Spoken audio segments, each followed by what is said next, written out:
What is up, everybody, and welcome back to the BB Bus. Today I have kind of a more difficult video for you. It's not just fun and bubbly here in the bus all the time. And I will warn you, it may be a little bit hard to watch for some people. So if you're a little bit sensitive to animals being in trouble, then skip to a couple minutes later and you'll probably be fine. But right now, in the intro, I want to give you a little bit of context before we dive into this video. I adopted Echo a couple weeks ago, and within the first couple of weeks, there was one evening where all of a sudden she just, her body just didn't work anymore. She was super dizzy, her head wasn't stable, her eyes were doing weird things, and her legs she just couldn't voluntarily move them. She could have like startled reactions and do a little jump, but she just lost control of her body. It was super weird. I didn't know what was going on. I called the vet, but I'm going to show you a little bit of footage of that as I'm describing these symptoms. And yeah, it was a scary evening. I was super stressed about it, and yeah, long story short, don't worry, she's okay. But the rest of this video is just going to take you through that journey and how things went. Thanks for watching, guys. Appreciate it.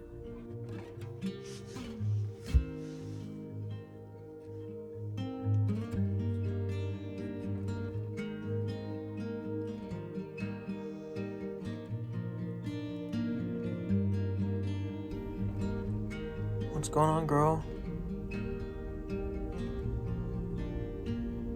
The vet told me to wait here and watch you, okay?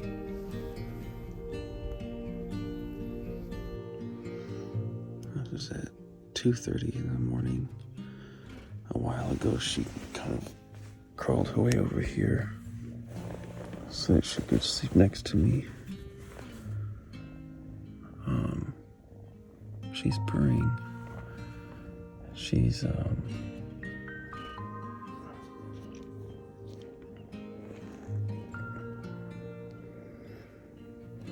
still a little bit wobbly, but she's standing better now than she was earlier.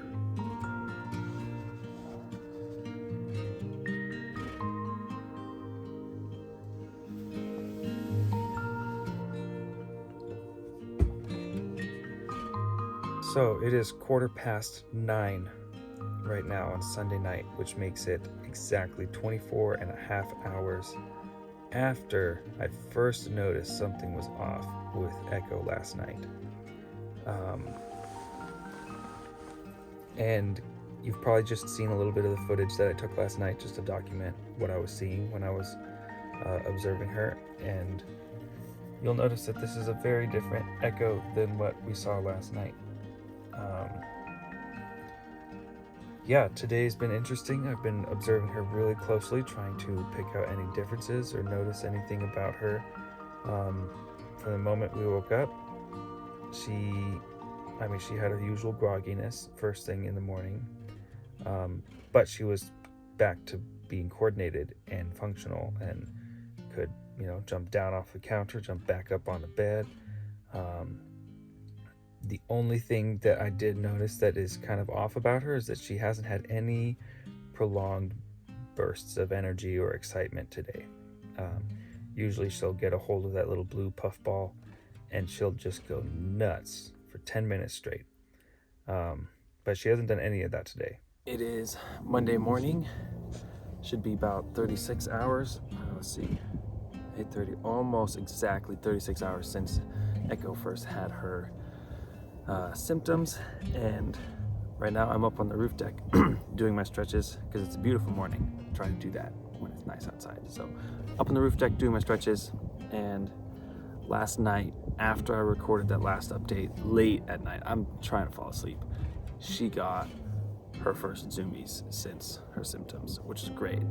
I was not annoyed. I was pleased to see that improvement.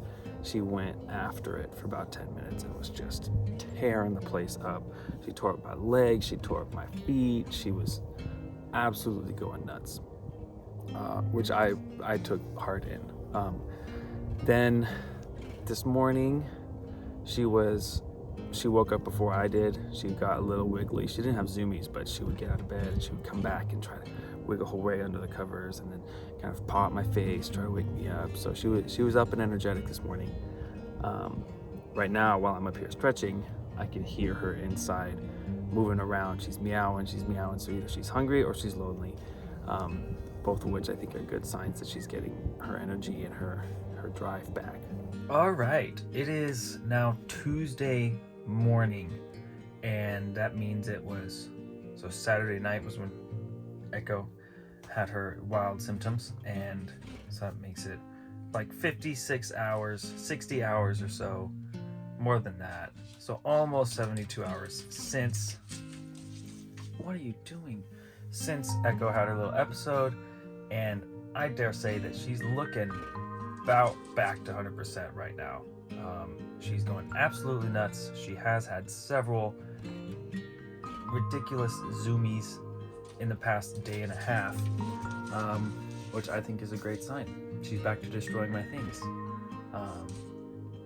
which I'm enjoying seeing, because it should mean that she's doing and feeling better. At this point, I've had so many suggestions of what could be going on. The closest thing that I've found that actually does describe her symptoms pretty well, and also coincide with the order of events and the timing of events, is a version of feline vestibular disease. It's, from what I've researched, it's not all that uncommon, and there are quite a few cases that are due to no reason at all, which is kind of weird. You know, there's several reasons why you could get about a feline vestibular disease, whether it's an ear infection or a brain tumor or something like that. But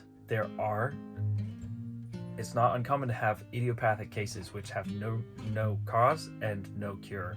And the description of symptoms is identical to what happened to her, and the progress of recovery is also, oh my lord, is also super consistent with what's happening with her. Now that it's 3 days and onward, the descriptions online say that in 2 or 3 days they should be back to normal, and sure enough.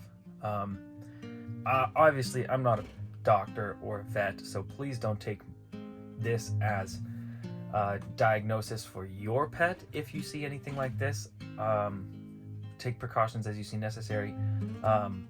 However, due to the fact that she hasn't had any more symptoms besides that first event and then recovering and getting better from them, I don't think it's a brain tumor. I don't think she has an ear infection, otherwise she would continually still have issues. And believe me, as soon as there's more issues, then we're going to the vet. But the fact that it is not uncommon to have idiopathic cases of this makes me think that this could have been one of those events. Oh my goodness, I gotta show you what she looks like right now. She's literally sitting in my cluster. What you doing, girl? Huh? You find some sunshine? You are too silly. Oh my lands. Anyways, that's the update for today. I'm still gonna keep a very close eye on her in the next day or two. Obviously, keeping a close eye on her always, because we spend all day, every day together. But that's the update on her as of right now. Of course, I'll keep you informed and share with you how things are going, but I'm crossing my fingers and I'm praying that is it, and that is behind us, and that we don't have an issue like that again going forward. So I'm trying to encourage Echo to be a little bit more curious and explorative. So right now I'm sitting outside, and I put her on my lap. I took her leash off of her, but her harness is on. And I'm waiting for her to jump off and go walk around a little bit. There's really not far that she could go where I wouldn't be able to see her, so, you know, I'm gonna let her kind of wander if she wants, but right now, this is all she's doing. Oh!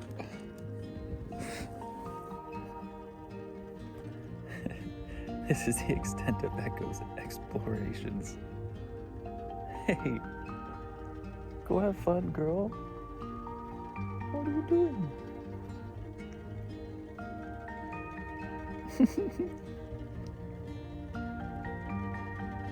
What do you smell? Huh? You smell a dog? So now, at this point, it has been almost 2 weeks since she had that evening of symptoms, and as I said, after day 3, she's been completely fine.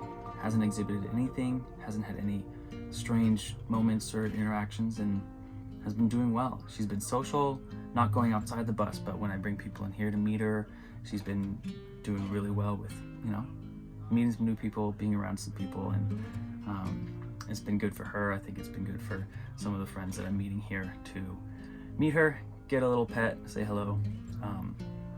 So if you're watching and you were one of those at Skoolie Palooza that came in and saw Echo, thanks for coming by. I appreciate it. She had a fun time with it, and yeah. So that is the story of Echo's evening with her symptoms and her recovery. Again, I'm not a vet. Please don't take what I've shared as how you should treat your animal. If this happens to you, please consult professional help and then make your decision as you go forward. But this is just my experience with it, and if you know something about this, or if you know more than me, please leave a comment down below or shoot me a message on Instagram or something like that, so that I can get a little bit of insight into what you know and what your experience is. And with that, that is the end of this video. Thanks for tuning in. Thanks for checking in on how Echo and I are doing, and we'll see you in the next video. Thanks again. Bye.